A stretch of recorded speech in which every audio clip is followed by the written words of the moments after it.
Hello, Christine here. Today I want to talk about the structure of a business. So first of all, we've got business, the entity that is the money-making machine that you own. Owned by you and any partners that you have, the business owners. And the business has 3 zones, so far as I'm concerned. Zone 1, Zone 2, and Zone 3.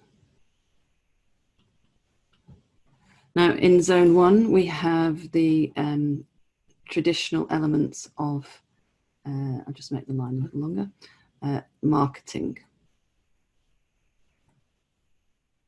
and selling.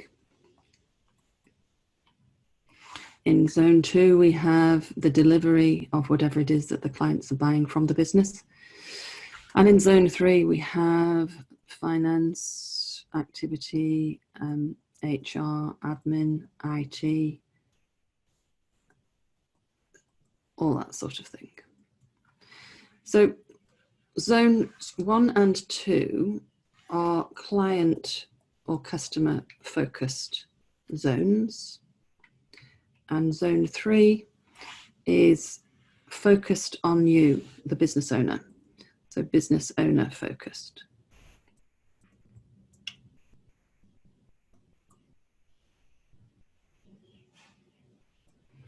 And the reason I'm showing you this is because from the point of view of KPIs and setting job descriptions and really being clear with the team who does what, it oftentimes is helpful to refer back to the zones. So Zone 1 is about understanding it's growing the business, it's getting more market share. Zone 1 is about attracting new customers and new clients, new business, new relationships into the business. Because if you do marketing, which is a fancy word for generating leads, and you sell really well to them, i.e. you convert them,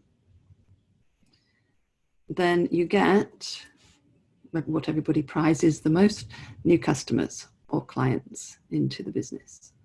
So I'm drawing the word clients on the vertical line to signify that they're going from Zone 1 into Zone 2 from the purpose of looking at the way I structure a business when I'm working with my clients. Once we've got the clients, then they become the focal point for everyone who is in Zone 2. And in Zone 2, depending on whether you're a manufacturing business or a retail business or a service business, it will depend, but there will be at least 2 elements, if not more. There'll be a repeat business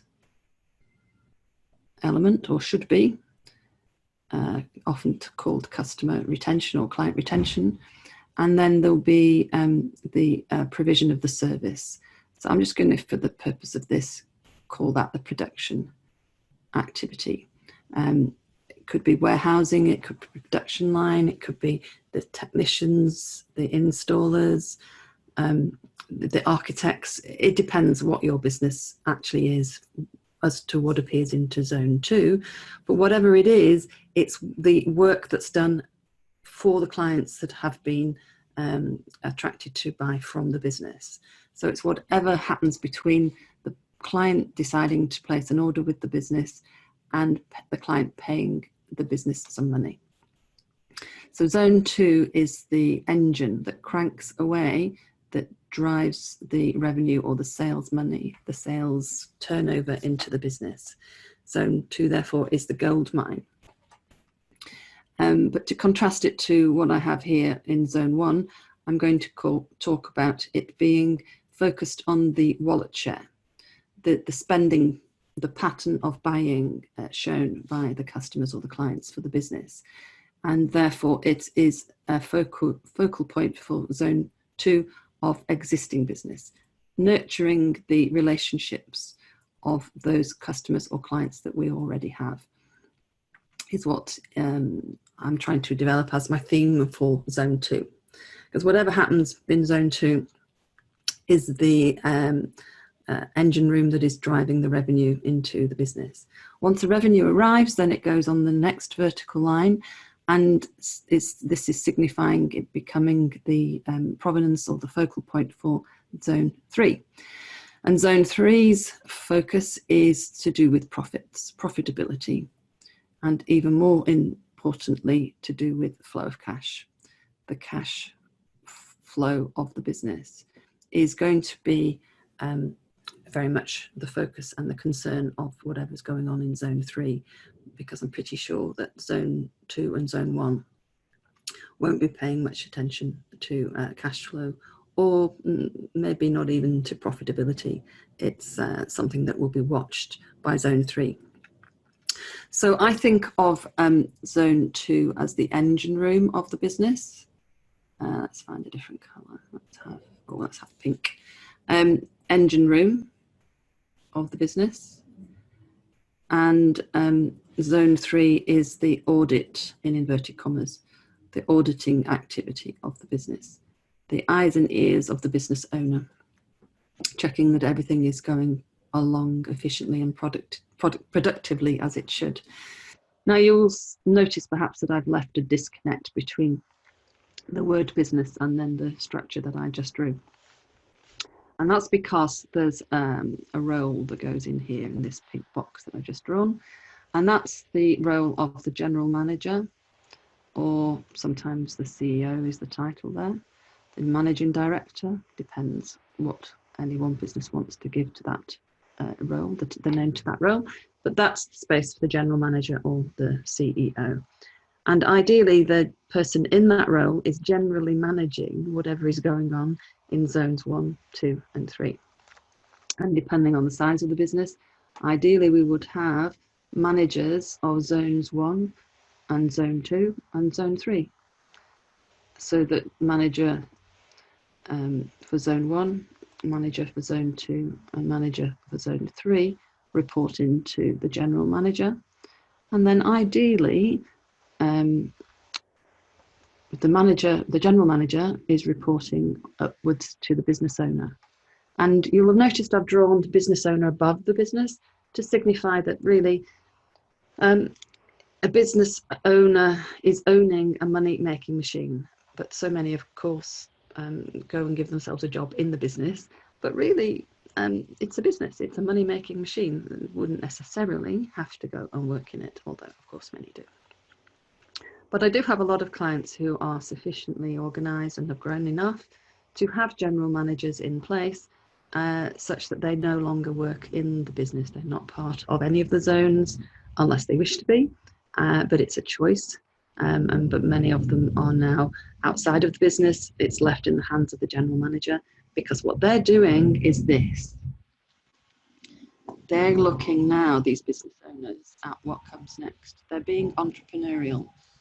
They're looking at the next wave, the next innovative thing, the innovation space. Maybe they're looking at another country, or maybe developing the same business elsewhere in a different location.